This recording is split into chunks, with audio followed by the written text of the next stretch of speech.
To continue our conversation, you can introduce yourself. You can go to that website, and then you can add some more information, some resources, and stuff like that. First thing I have to do is introduce our sponsors, and we are really glad that they are here today. So the first group that I'm going to introduce is actually a space over here. This is Officescapes, so our collaborative, innovative learning space. If you haven't had a chance to sit down in some of this, you need to. It's a very fun space that allows you to totally transform your learning. And I'm going to let Eric come on up and introduce himself, because we're really happy that he is here as our sponsor and brought up all of this furniture for us to play with. Thank you. Well, we really appreciate being here too, and I actually brought Seth Elliott with me. So I'm Eric Coleman. We're with Officescapes. Officescapes is a full-service office furniture and school furniture dealership. So if you're looking for school furniture for your schools or office furniture for your admin, that's what we're here to help you with. When I say full service, we have a design team of 5 designers. They're all interior designers that sit and work with you along with us in a very collaborative way to come up with a solution that works for you and your schools.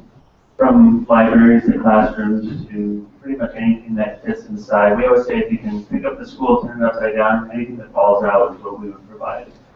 So if you're looking over here at a solution from Steelcase, it's one of our main manufacturers. They're the largest furniture manufacturer in the world. Everything that is over here is really geared for high school / college education. The products are a little bit larger scale. We have another room upstairs. I invite you to go see it. It's in Bighorn C, and that has a wide variety of products from the manufacturer called DS. It's really interesting. It's very ergonomic for the kids. When they sit, there's movement in the product. What we're trying to show this weekend or this week in the furniture is that furniture in the classroom, when it's mobile, it's easy for a teacher to change the classroom around. You can, depending on what you're doing in the classroom that day, you can move the furniture, have kids help you move it, have it as lightweight and as mobile as possible, from the seating all the way to the storage, giving you the opportunity to have small groups, meeting groups, or study groups, or collaborative project groups, meeting throughout the classroom in a very interactive way. Also being able to change postures in the classroom from standing to sitting, so you see some of that in the other classroom as well. But we really appreciate you having here and stuff. I just a couple things to say, but thanks for having us.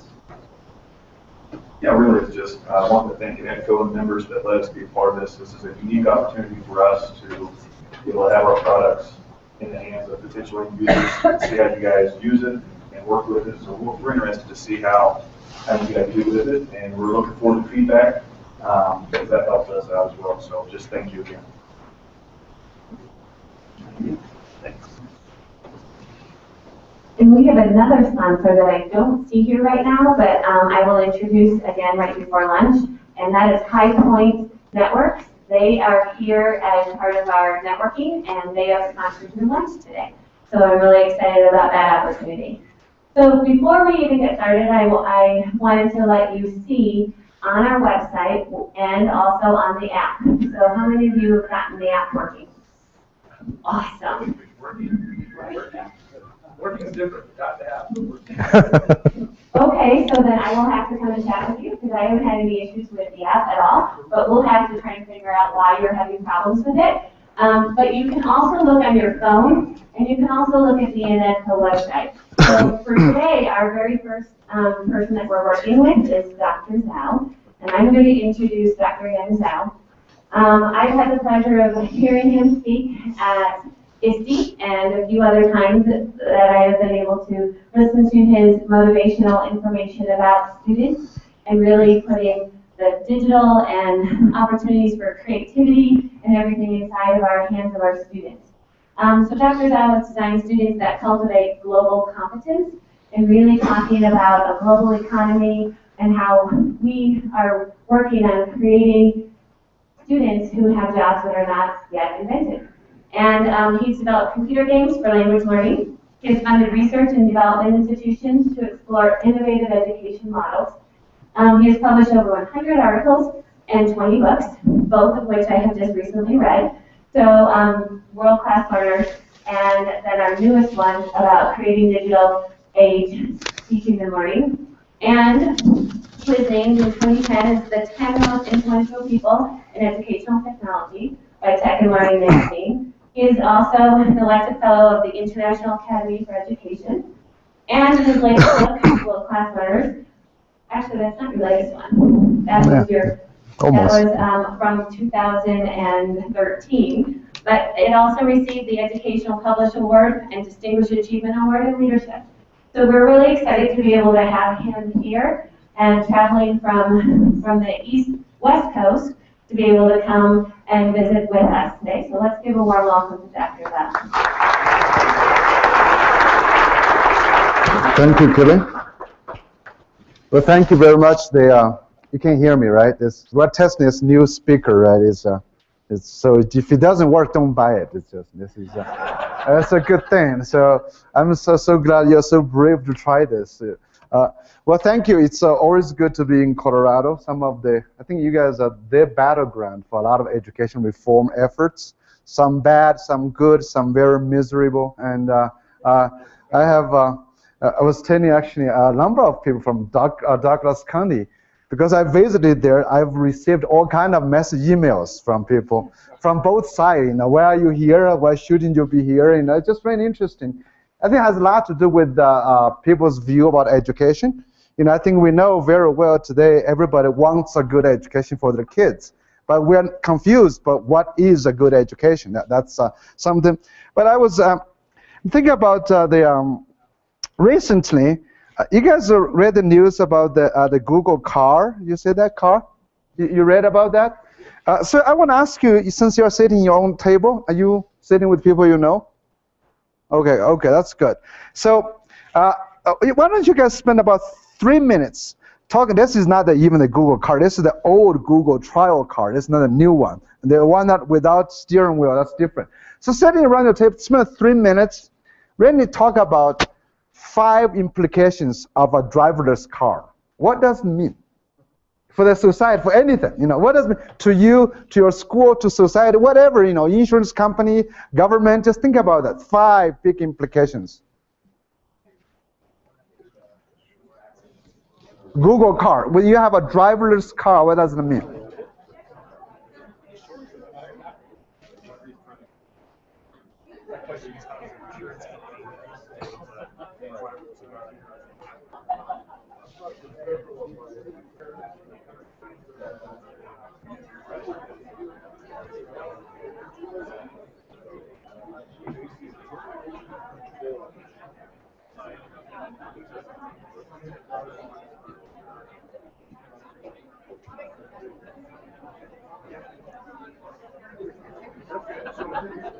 Are you guys students? Yeah, we're from Rock Canyon.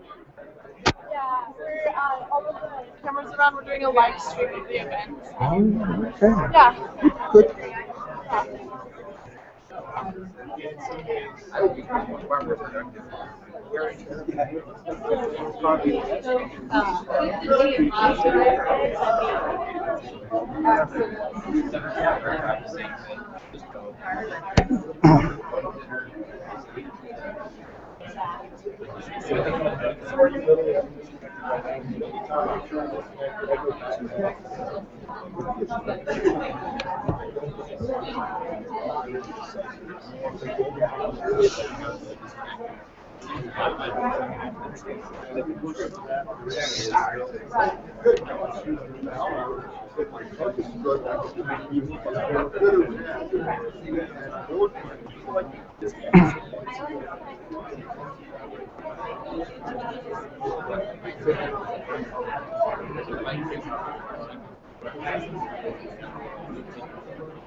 Okay, that's all right. That's about 3 minutes.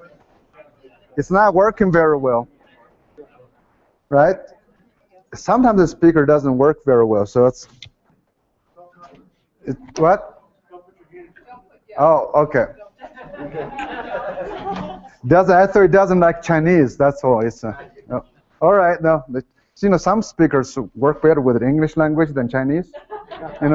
All right. So let's get back from there. That group. What are the 5 big implications back there? Yes, you too. Less traffic jams. Less traffic jams. Okay. By the way, if any one of you do not agree with that, feel free to jump up and say, that's a Republican view. We don't like it. Is anything else? Also, we thought that it would lead to better safety as well. Better safety. Okay. Yeah, more safe vehicles. So maybe less accidents. Okay, fewer accidents and better safety. And you want to add something to that? Yeah, we just had a lot of categories under safety. So we're like texting and driving, probably not an issue anymore. Drinking and driving potentially could be sort of eliminated. If you disagree, drinking and driving, I like that. That's good, right? Yeah, these are just different. So we've got safety was kind of like a big umbrella for some different ideas we came up with. We also thought kids carpooling. If you need to get your child from soccer practice, you could just send the car. I don't know children, but. And then maybe potentially environmentally, it would be more savvy. It would know how much gas to use or when to brake without people where we're gas brake, gas brake, gas brake. So those were ours. All right, thank you. How about that corner over there? Do you guys have similar ideas? Have something different? Yes, that group. Well, we have a couple of our members of our table have quite a long commute every day. One of us drives from Vail to Frisco every day, and so she said she would happily left Vail at that, and she would happily test it for Google Pictures. So basically, you don't have to drive; you can work, right? Yeah, exactly. Okay, you can work in the car now. That's nice, right? So, any other okay. We were talking a little bit about our aging population and the elderly being able to get to their doctor's appointments or wherever they need to go without getting someone else involved. So. Okay, then. Some addresses you'll never make it to. Some addresses you will never make it to. I think if it runs on a version of Android, it's going to get hacked. Okay, someone's going to hack it. Okay. So that means the whole country will stop, right? It's the work. Okay. Other? Yes? Got to make that noise like the cars and the jets. That's what I think. Oh, that's kind of improvement. You got right to Google about that. Okay. You want some sound effect to go with it, right? Other implications? We're worried a little bit about privacy. You're worried about privacy. Well, we're not really, we know privacy doesn't really exist, but the idea that they would know everywhere where you're going all the time. All right. Any other things? Yes? Sometimes I like to drive. Sometimes you like to drive, right? We were laughing about safety, but the question was, if something does happen, like someone gets hit by the car, where does the blame fall? Where does the blame fall? Let's go into legal issues now. Yes? Insurance should go down, shouldn't it? Insurance should go down. Okay. Any other major changes that we have to deal? Now, so far, we have not talked about changes in the society yet. Talk about safety. Yes, please. Well, they'll be out of a job. Taxi cab drivers, right? What are they going to do? They're going to become teachers. Okay. Yeah. Yes. Okay. Yes. People don't don't have to actually own this car. People don't have to own this car. What's the implication of that to society, to car companies? Not only cab drivers. Now think about the big three, all those people, right? Now think about I was taking my daughter driving. She's going to pass her test next month. She's going to turn 16, so she's very eager. I took her on the highway, interstate after. But I said, Athena, your skills be obsolete. We don't need driver's ed anymore, right? So high schools, principals, get rid of those. They'll be gone. We don't need driver's education. Do we need, if we don't need driver's education, do we need the DMV to certify people? If we don't have drunk driving, do we need police be on the road to catch you? And you can't speed either, right? So are we going to fire a lot of police officers? How many, the whole traffic division, right? Would that be changed? And the insurance company, like if you don't own a car, who insures what? That's going to change, right? It's that, and we'll have a different set of lawyers probably. Think about that, right? Yeah. And MAD, the movement against drunk driving, may be gone, right? It's so think about. I want you to think about along that lines. Who will lose jobs? Who will get jobs? What kind of infrastructure we have to create for this kind of new technology? Think about that. Yes? You still want to Jetson. Jetson will not have a job. Right. Yeah. Would you have something like a Southwest Airlines? Would they be a car fleet company and you go check out your car and they make you pay for baggage and stuff like that? I don't know, actually. Who is going to own? Will cars become a service or a vehicle, a commodity you own? You might be like completely doing a service. If the car is so smart, if you want to go somewhere, you just put in your iPhone, iPad, and no problem. There will be an iPhone anymore. Go somewhere, and it just comes to pick you up, drop you off at the airport. It doesn't find this very remote place to park itself, right? It goes back to the company. The parking may change. The whole idea. If you don't own a car, and does the car have to look nice? It just become maybe reduced to something simple vehicle, just transportation. Now we buy cars for what? For how it looks, how powerful it is. The car company has basically moved cars to something called a movable sculpture. Remember those things? Well, those cars have become. So the auto companies has been selling us something we really don't need. It's like when all those things. So that's going to change the whole thing. The idea I wanted you to think about this is that if you think about schools, the same thing. When we get some new technology, I don't think we ever sit down to imagine what it does, what function it replaces, and to make it work, what's going to happen. Like we've been doing internet, we've been doing Cat5, we've been doing Ethernet, we've been doing all these devices, one-to-one, many-to-one, one-to-many, remember all those things? We have all these jargons invented in all these things. You flip the classroom, you flip the school, flip and flop, you can do all those kind of things. Now, I don't think we've done this job in innovation in education to generally think about the purpose, to reimagine. I mean, this actually is going to come. And also you imagine this, would General Motors come up with this idea? Probably not, right? Then would an existing school come up with a new innovative model? Would we try to rethink about this kind of thing? So this kind of things, I think, I hope around this, how many days are you running the conference, Kelly? 4, okay. Today is pre-conference, right? Yep. That's something I never understand as an English language learner. Why do you have a pre-conference? Is pre-conference a conference? Why do you call it a pre-conference, right? It's still a conference, isn't it, right?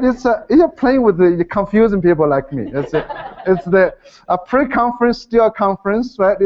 Anyway, during those 4 days, I hope you can really ponder on these issues, how things can change. And things do change. Actually, I was looking at, there's another thing that was interesting to me. I don't know how many of you have heard about this. The stone axis versus steel axis. Have you heard about this story?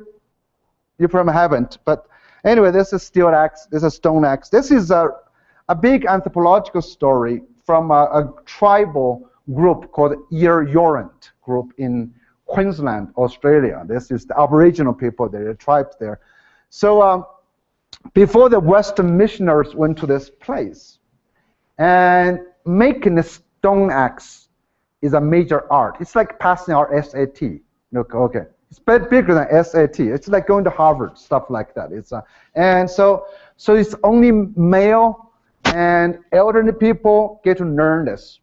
And the better you can make stone axes, the more powerful you become. So that's the kind of, you amass so many degrees. This is like a high level, is like a PhD level stuff. So this is, so they had some curriculum called the Common Core in stone axe making. That's how they do it. And they had a common assessment. So people were very proud of this. And the whole social structure was based on the knowledge about making stone axes. Now the Western missionaries came to this place. So they began, they brought some more interesting, more modern steel axes. But the tribe, the elder people, completely rejected that. So it shows no value, Like, you come in, it's ready-made, you can get off the shelf. We don't get to make it anymore. We don't get to make it, and we just know where to demonstrate how powerful we are. And so all the male, the men, the powerful rejected, said, we're not going to use it, fine, just. So that's the missionaries get disappointed. They say, no, fine, you don't want to use it, we're going to give this to the children. So they gave to the children and the women who normally did not have access to this. Now those guys had this. They still access. So now, then they go out, they become more productive. They cut down better trees, more bushes, they come home, so they become more productive. And as they become more productive, they become more powerful. Now there's old people want to come and borrow this stuff from this guy, how to use this. But this is like you ask your kids how to figure out your Android phone. It's the same thing, You lose power. So gradually, actually, the whole tribe collapsed. The old social order collapsed. Changed the whole thing, the whole idea.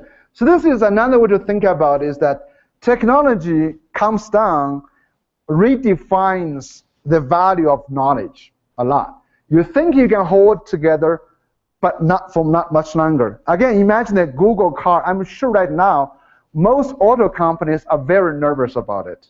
Big companies, they're very nervous about this whole thing. Because that shows the ending of another big issue. So that changes, actually, we think about all the existing problems associated with existing companies or cars may disappear. In the 1890s, there was a global conference, I think in Paris, trying to solve the big problem of horse manures. Remember that time, like a horse dumps hundreds of tons of manure every day.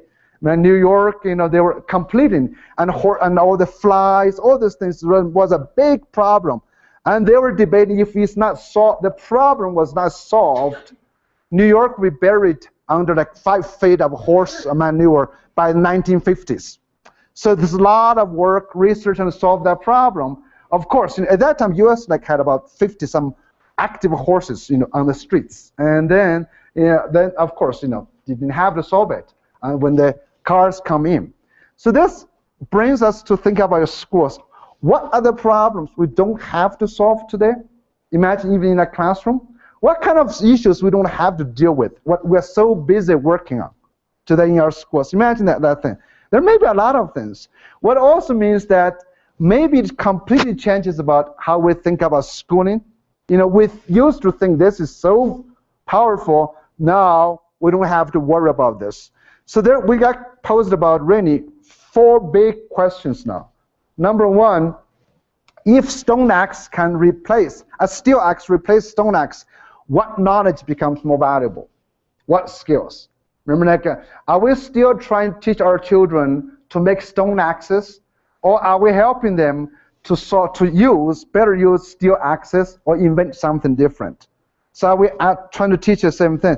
That's my problem with the Common Core. So I can just lay out that's issue. What are we describing the past, or are we trying to do the future? The second thing is that what truly would look at the technology we have available today. what kind of school problems as a social institution that we do not have to deal with. Let's think about teacher evaluation as one example. Today, we evaluate teachers still based on how much they know about the content. That's why we require degrees. Remember, we had the highly qualified. You must have a degree in the content area, all those things. And now, is that trying to make our teachers compete with Google? Right? Do we still think knowing that much is important? I don't know. Again, I'm posing questions for you to think about. Is it trying to do the same thing, or should we redefine teachers? So what do you mean by highly qualified? Do we have to solve the same problem? And many of schools still, like I know some say, oh, we need to add new courses. That's a problem. For example, people say foreign languages become important.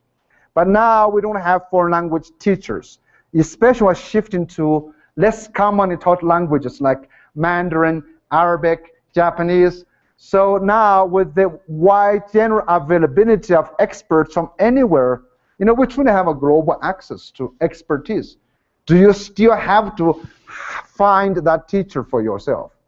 And is that a reason we still have to do?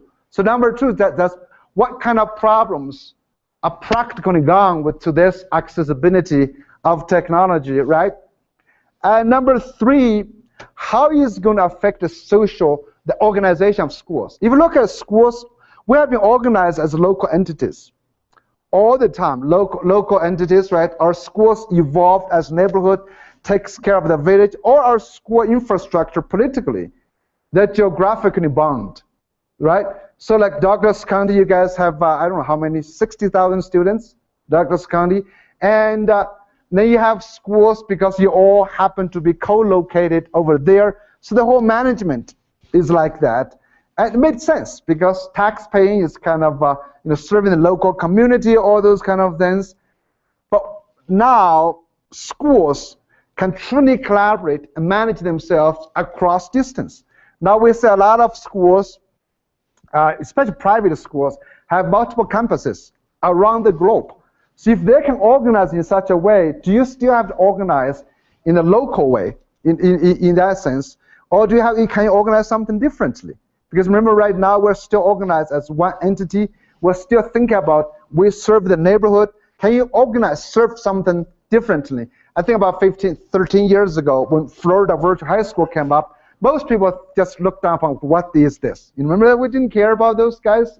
Now they are a driving force in many different places. So how does that change? Remember, once you have one, it serves differently. Even like Douglas County, Dan, you guys think about, you have 60,000 students. People still go to different neighborhood schools. What if at school level you run a virtual school that serves everybody? So they can join those things. You may organize very different. Taxpayers can be different. We just haven't had time to think about this yet. And finally, what we want to think about is, when we have this access to all these global things, what new things we have to create to make it happen? What kind of infrastructure to help? Insurance company, who is going to be sued? Will Google be sued? Will driver be sued? Remember those things? Who owns this? The big, massive social implications. We haven't thought about this in education either. If you look at technology today, we kept adding things. We kept adding schools. That's why our budget kept going up in the technology area. You kept to justify your existence because by improving something. But then we really have not asked about how do we ensure that our future kids are better. The technology is delivering better education. For example, people are playing with this idea now about the Carnegie units. Do they have sit time? People are debating about those things now. People are talking about, state testing. Do you allow exceptions? Remember now your graduation requirement. Does Colorado have a high school graduation requirement? Do you have an exit exam? No? So the graduation requirement, remember that was based on a state can certify all of the students. But that was really old. Imagine this was a state, because since we know our kids are not going to necessarily work within Colorado or for Colorado. Why does Colorado certify that? What does that mean? Right? Yeah, Colorado diploma. What does really mean? Really? Seriously, just it means anything? It just, but that was before. Remember what I'm talking about? We are really facing something that's really relatively new. I don't know if you had a chance to read this book. If you haven't, I suggest you do. It's a really interesting book. It's called The Second Machine Age. It's out of MIT. Two professors just came out. It's only Kindle book. You know, it's what it talks about. It basically says that we have now arrived at a time, a new age, that digital technology is about to deliver massive changes in our work. The first machine age was really created by the steam engine. You know, steam engine. I was just last week. I was in Birmingham. That's where the Industrial Revolution started. So we're talking about this. So if you go there, you can still see James Watt standing by with Bolton, with a bunch of others. The steam engine guys there. The steam engine basically replaced or enhanced or allowed people to control energy, you know, physical energy, where you can locate them, those guys.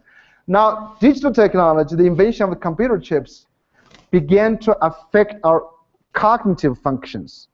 Our cognitive functions, which is very much the business of education. And this is the business of education. So that's something very different. How this is going to affect all of us, rethink through this whole thing. So, but the question today I'm going to do is not really trying to help you to envision the future, but I'm going to talk about the past first.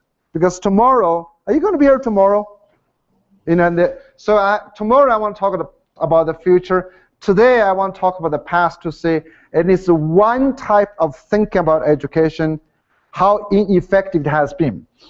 I would blame that the lack of rethinking in education is because we have been mired or stuck in a way of thinking about education which forbid us from rethink what education can be. If you look at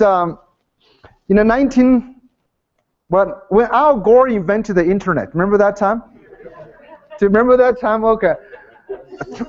You remember that? Okay, so good. So when Al Gore invented the whole thing, and before he came to become, solving the global warming problem, at that time we called it information superhighway. How many of you were in a teaching force at that time? 1991, 92.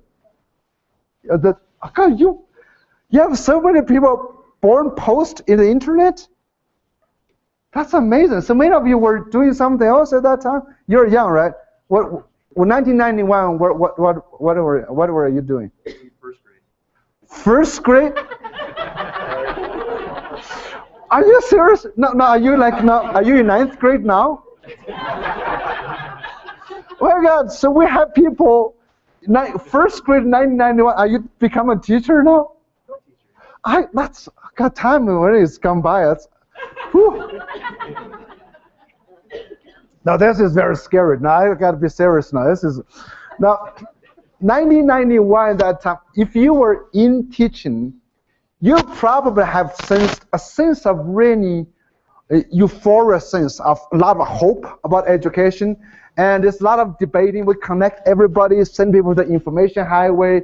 They describe student learning in a very different way. The Benton Foundation produced different reports, and was really, really interesting, all those things. People began to explore things, and our hope, our dream was to realize that, 5-to-1 student-computer ratio was our ideal. That was our goal, to make sure every 5 students can have access to one internet-connected computer. That was the dream. Remember those times?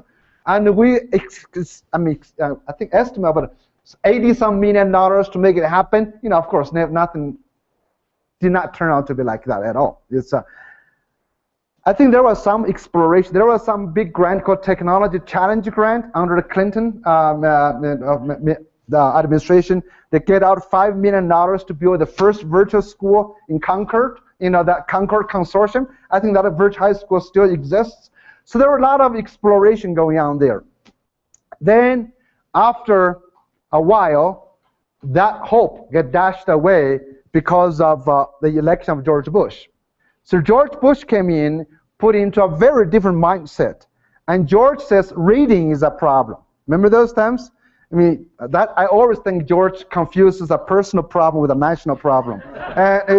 And he says, you know, now reading is a problem.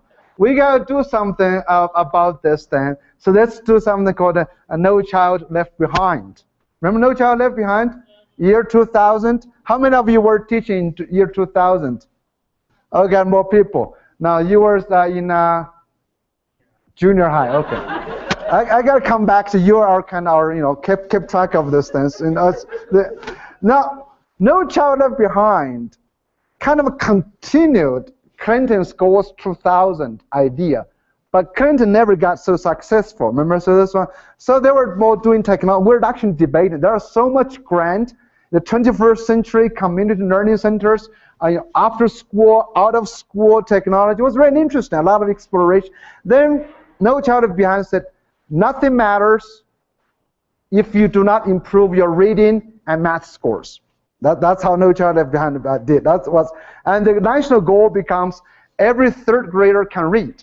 I think Clinton said every third grader can have a computer or something like that. And George said no, you know, just something else. George Bush said something different. So that kind of ushered in the mindset. And that ushered in something called basically change the whole country to look backwards. Because we're solving the floor problem as the ceiling problem. So we want everybody can read. That was really sad for the most developed country to stop dreaming about education, but to begin to trying to fix something that may not need to be fixed. You know, the fixation is really interesting. At that time, they were talking about two gaps, two achievement gaps. One is the domestic achievement gap. One is the global achievement gap or international achievement gap. Remember, domestic achievement gap has to do with basically, you know, rich versus poor. You know, the white majority, not in California anymore, but Colorado, versus other minority groups, certain groups, we talk about Hispanics, African Americans. So domestic, it's so basically a socio-economic gap. It's less of a racial gap, socio-economic gap that we have to deal with. And that's the equity argument. Then we have another argument to say America in the age of globalization, which really has to do with the arrival of, with Friedman's book, remember this one, talk about how everybody got nervous now to say the rise of other countries, particularly China at that time, becomes really a driving force. Americans so worried about their kids will lose, so they want to out-educate others. Obama basically followed the same argument, the same argument to say that, you know, we have to out-educate others, so that in the age of globalization and age of second machine, you know, the second machine age, we have to rethink what this means. So the global achievement gap was very scary to the US, and that's still what's driving education today, because now that's coincided with the release of the data of the PISA. So Clinton got nervous because of TIMSS, 1995.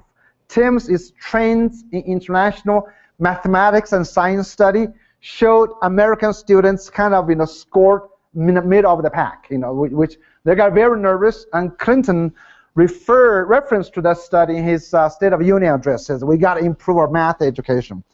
And then around 2000, PISA came along, released. America, you know, as usual, scored in the middle of the pack, and he said, God, we are losing this. But then you get more people writing about this, people like Thomas Friedman, like there's very influential writers, beginning the New York Times, and they began to focus on this. Remember, this also coincides with the loss of Soviet Union. Remember, the Soviet Union collapsed.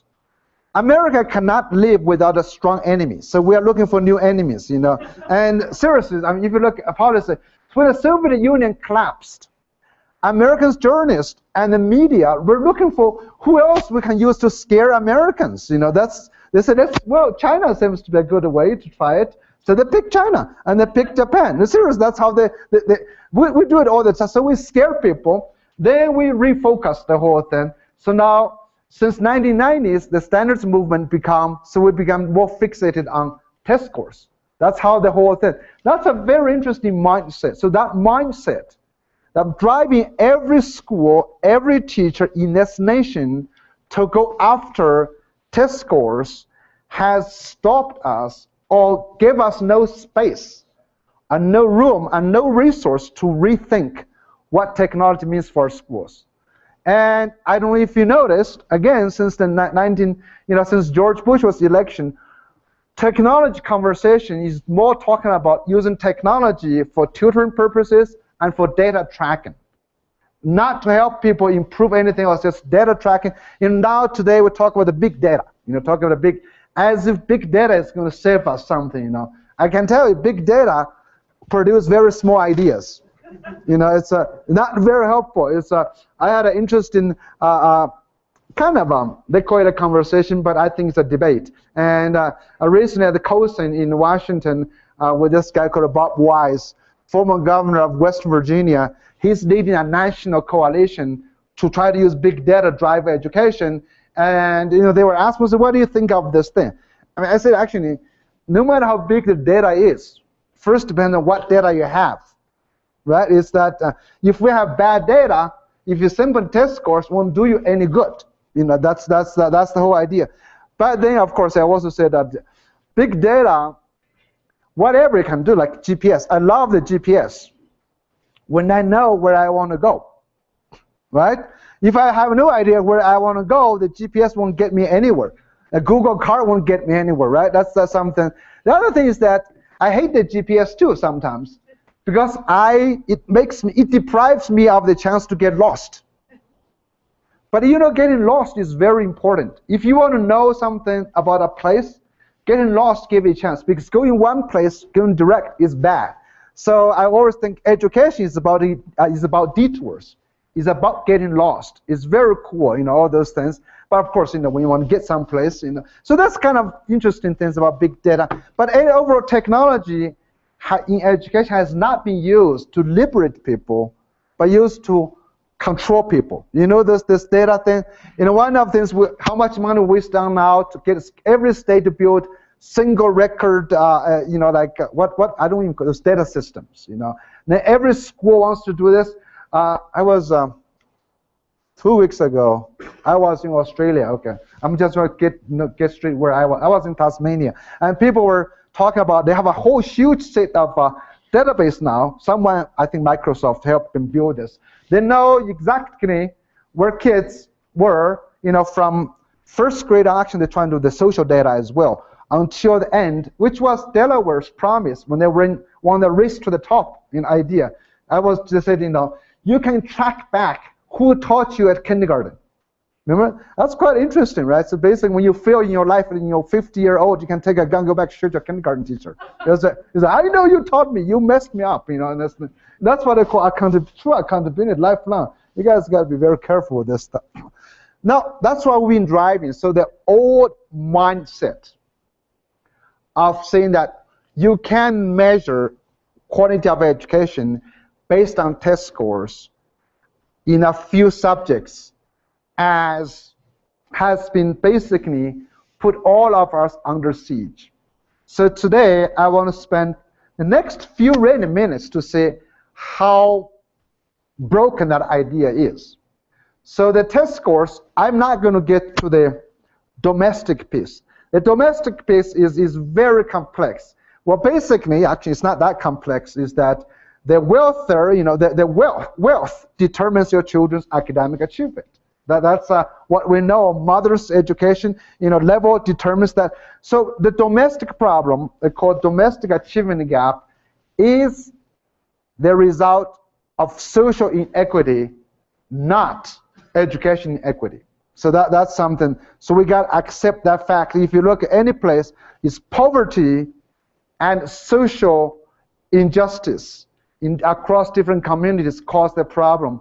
Now, our policy has been trying to shift that social problem into the classroom. So we want to hold schools and teachers accountable for very, very frustrating persistent social problem America faces. So that's why, when the Common Core is based Common Core, you guys a Common Core state?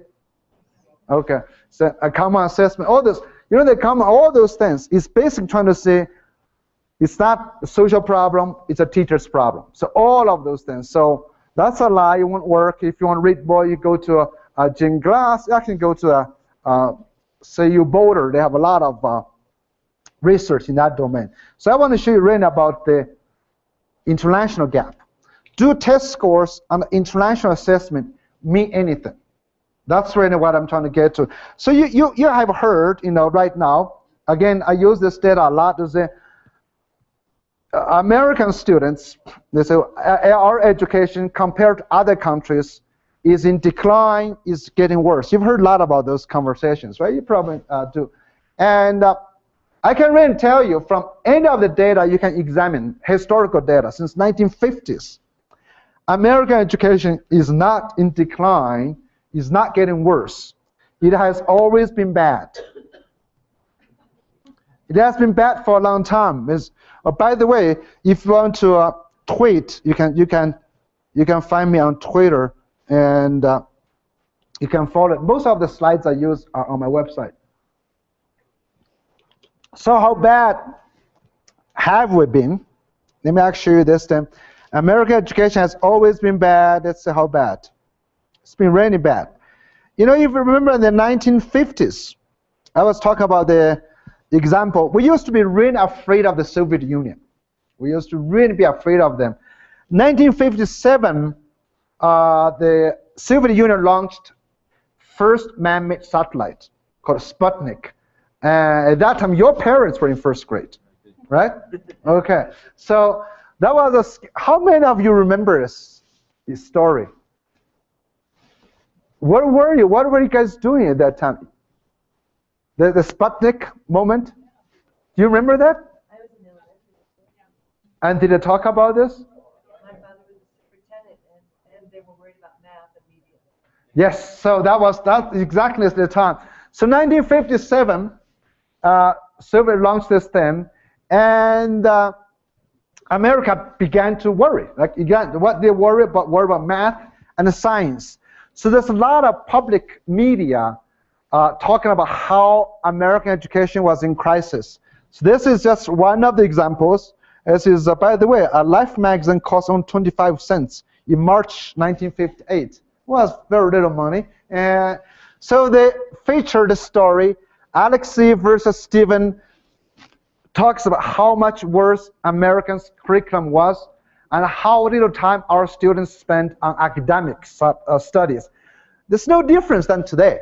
That's the problem we worry today. We talk about our curriculum, lack of rigor, right?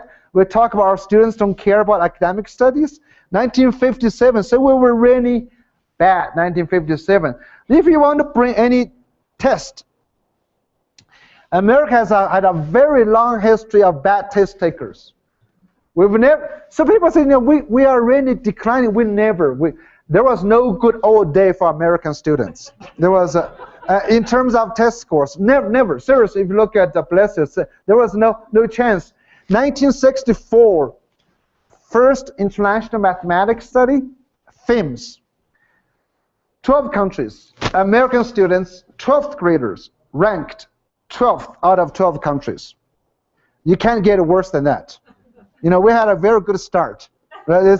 You start from that. You just go to school. The only place you go up. You can't get worse.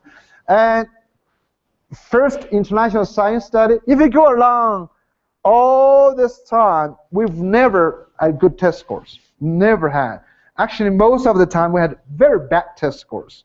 So did this matter to us? Did this matter? Remember, we also had bad time with the Soviet, with Japan as well, all those things. And so did this matter?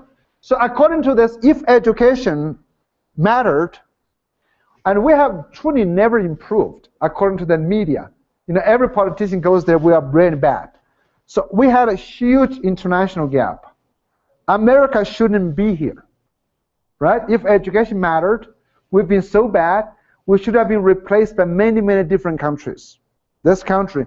But America is not only here, it has also, it actually, Obama said this, and I didn't say this, okay, President Obama. So Obama said, America still has the largest, most prosperous economy in the world, which is kind of true. Well, more true than some of its other truth, but it's kind of interesting, more factual than some of its other facts. But you should check this. Then it is actually quite interesting to look at this data. Now, what happened? So someone, Keith Baker, did an interesting study. He said, is international test worth anything? So Keith Baker was a retired statistician from the National Center of Educational Statistics. I think used to work U.S. Department of Education.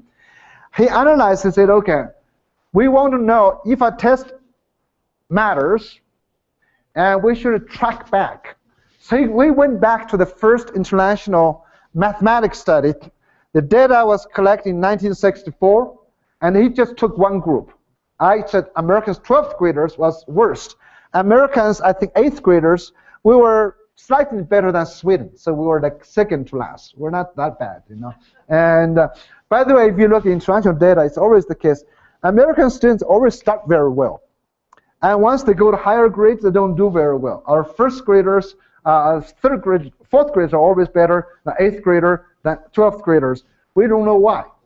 We don't know why. But do we have elementary school teachers here? Okay, so I know why, but well, I'm not going to explain that today. So now, if you look at this study, we have 12 countries. Look at Australia, Belgium, England, Finland, France, Germany, West Germany at that time. That's Israel, Japan, Netherlands, Scotland. By the way, Japan is always number one. Has always been number one. And now, so finish second or last. But since test scores is not a good measure, and that we should take other indicators for education. So the better measure of a society, if we go to Jefferson, would be life, liberty, and pursuit of happiness.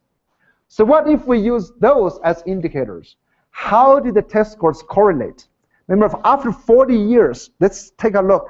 How did those 12 countries work out? Remember those countries? We ranked them.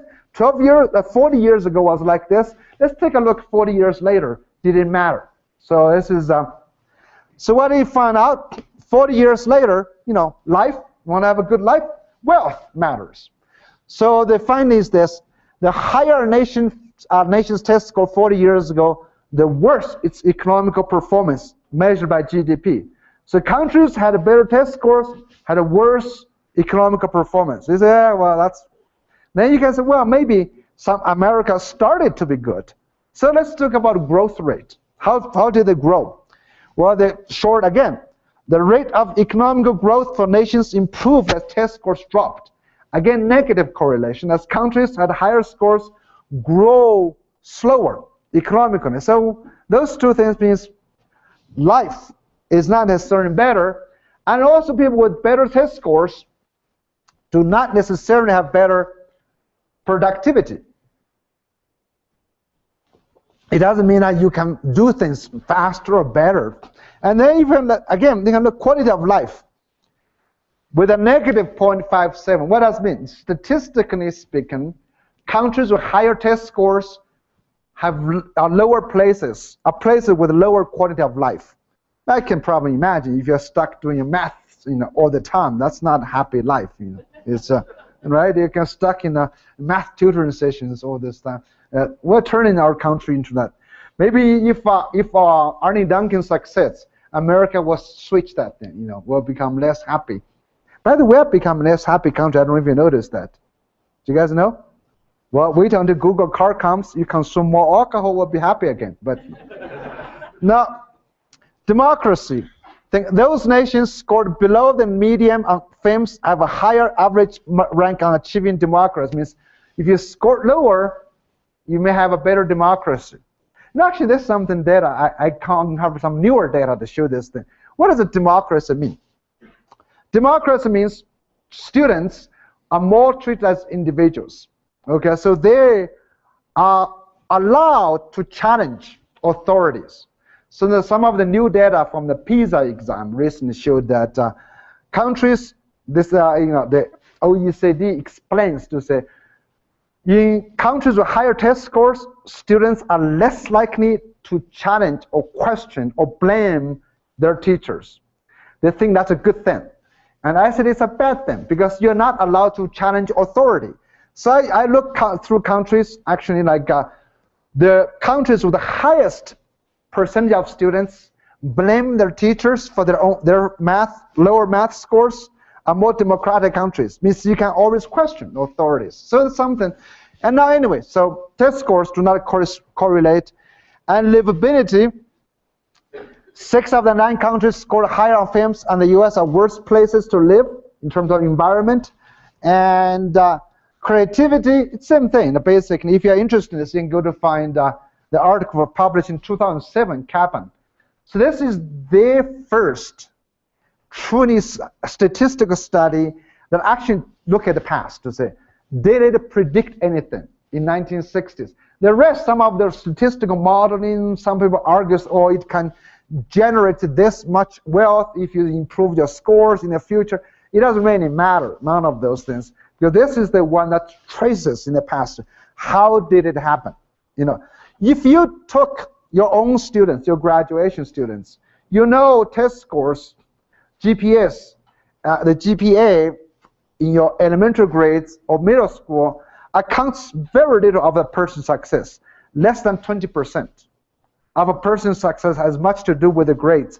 But why we pay so much attention to it? And recently, you know, there's a big study showed that SAT scores have very little to do with your college performance. You know all those.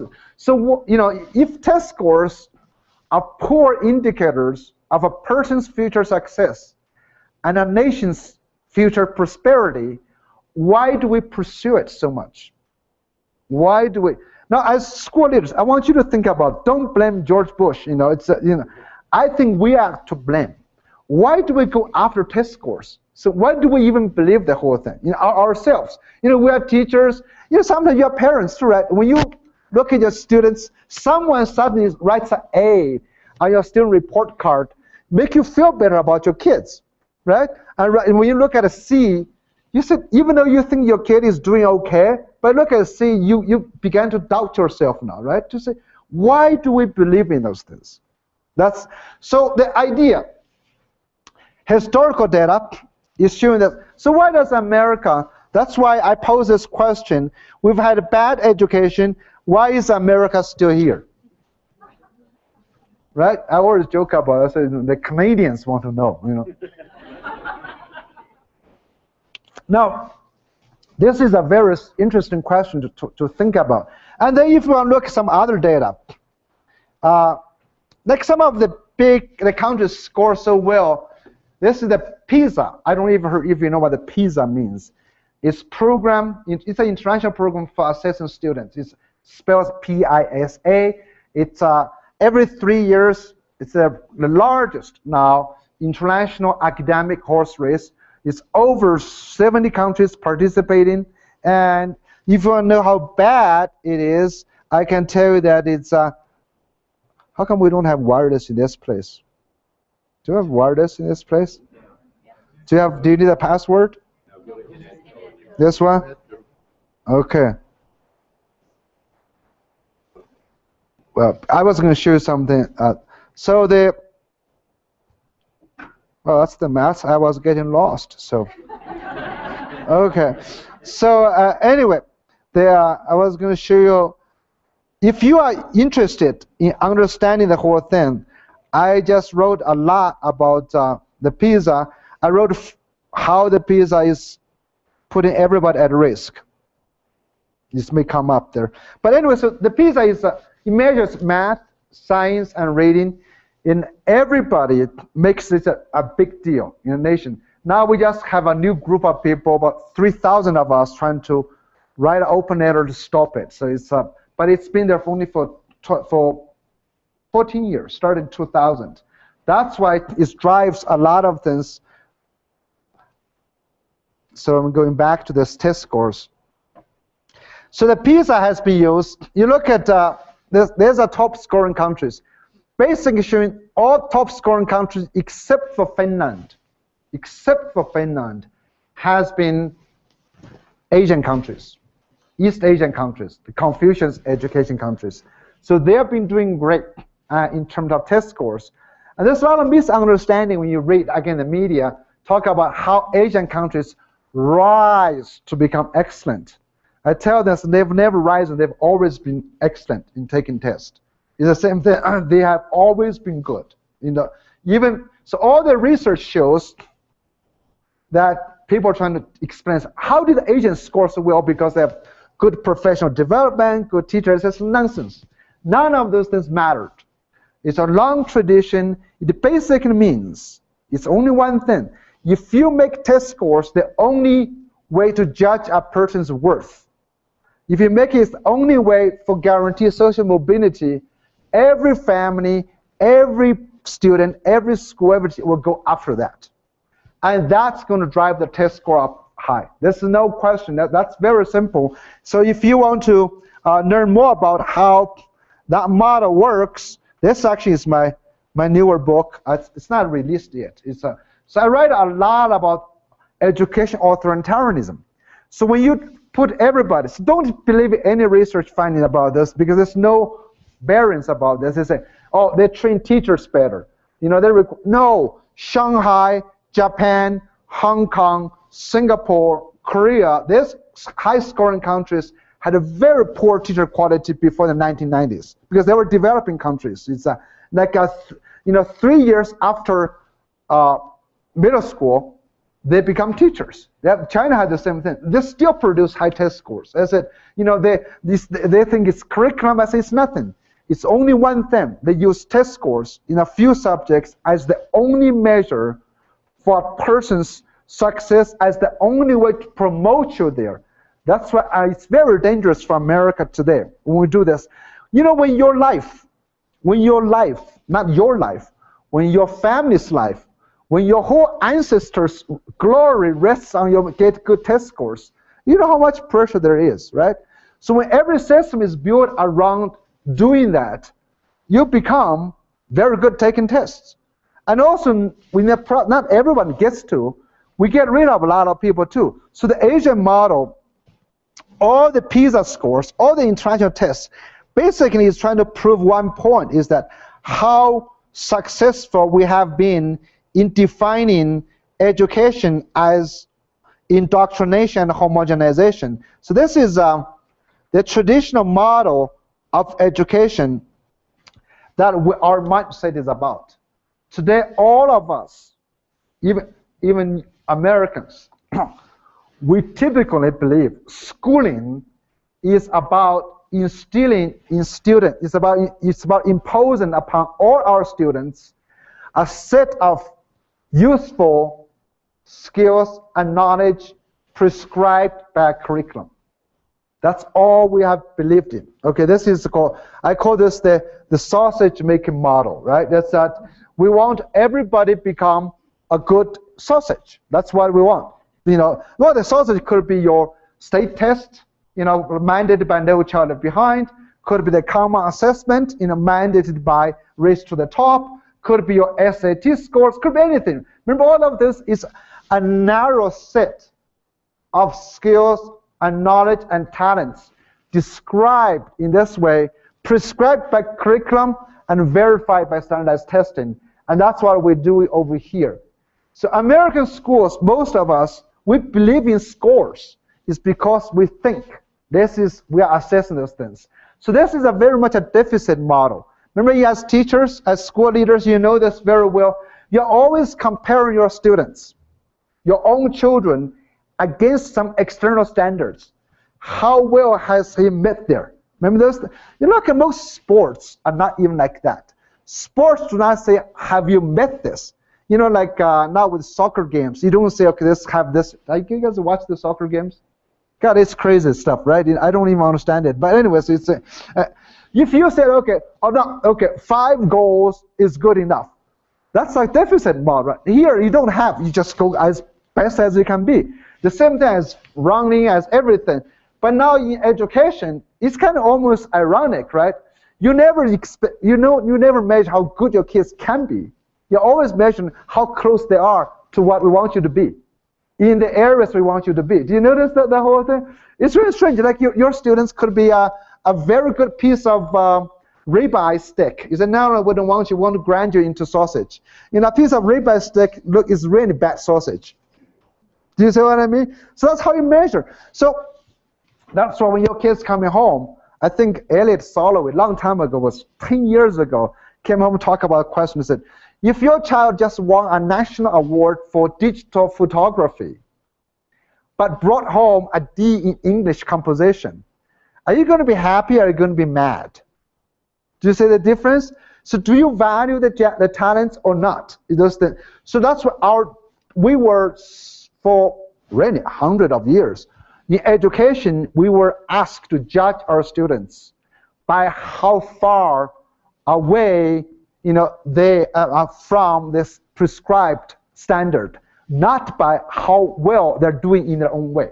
So this is a sausage-making model. This model is very dangerous for all of us.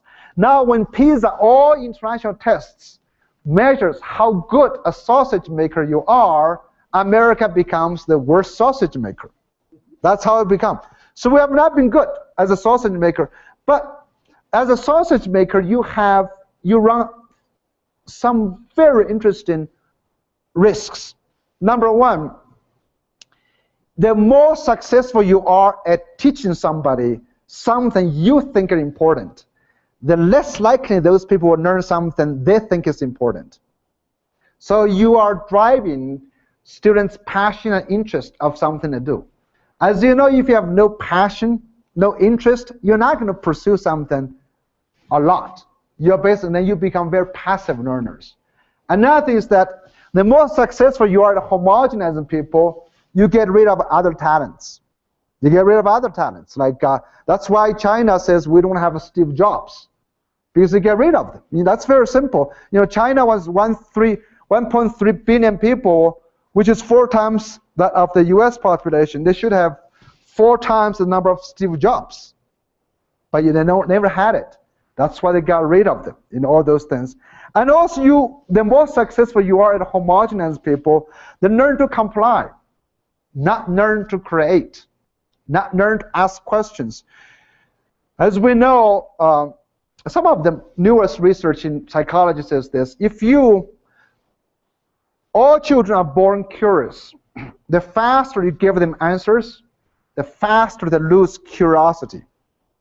But if you want to measure student success at first grade, they of course become, the more you teach them, the better they score, but you've sacrificed this curiosity. So I was very interested for you to keep in mind this idea of something we call side effects. That is, people lose stuff. We lose things. That's very important. I want to show you some of the side effects idea. That is, if you gain something, you lose something. So this is the big lesson today when we talk about, you want to catch up or you want to lead the way? Do you want to catch up with the other countries in test scores, or do you want to continue to lead?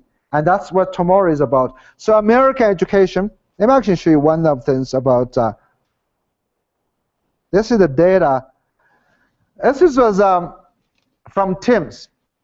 If you look countries with higher math scores, students have lower confidence and lower enjoyment. So you want to ask yourself, what matters? In essence, it is a choice.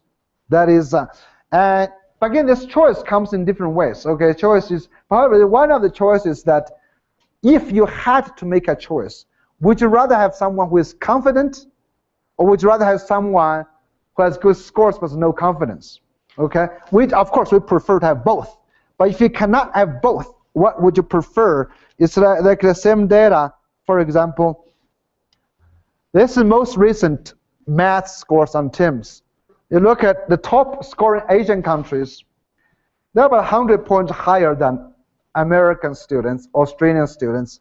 But look at the confidence. Korea, only 3% of the students think they're confident in their math. They're good at math. American students have never been good but they've always had a much more confidence in their math abilities.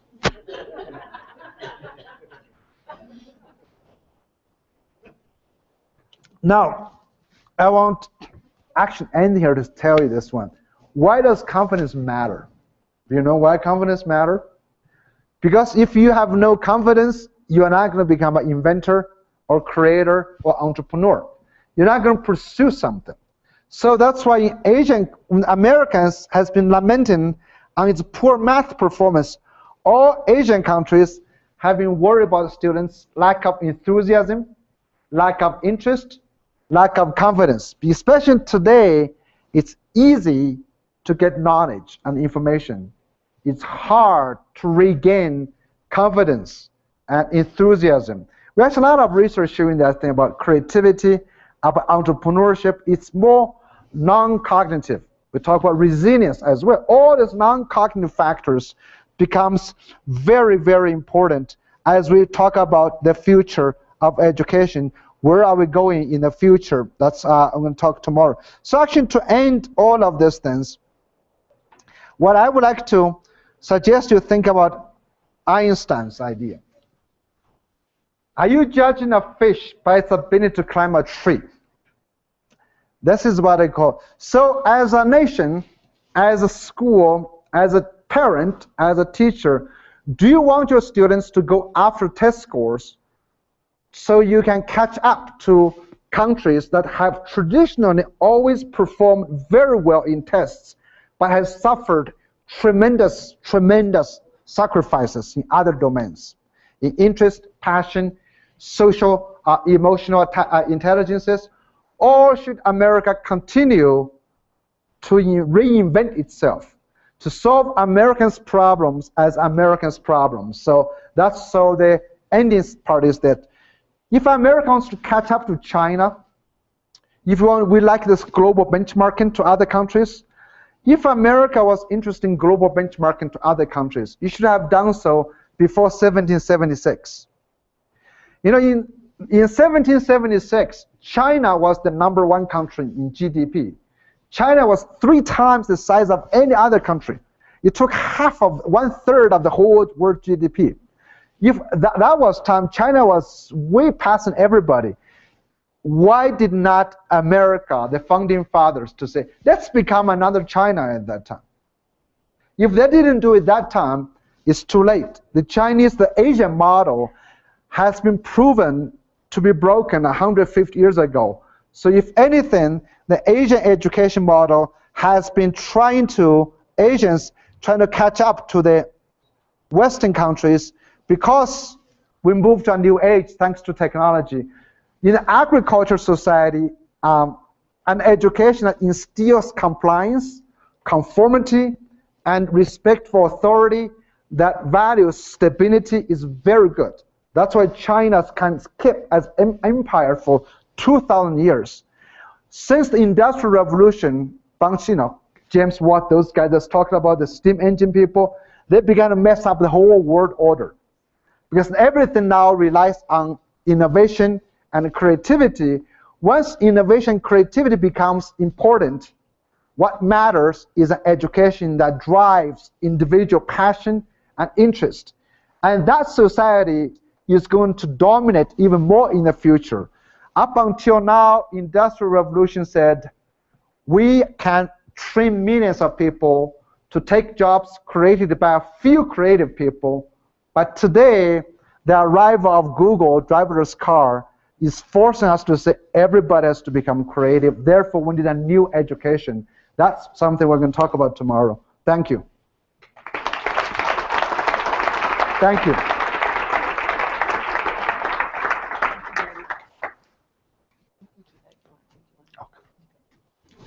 Thank you, Dr. Zhao. That is amazing for us to think about.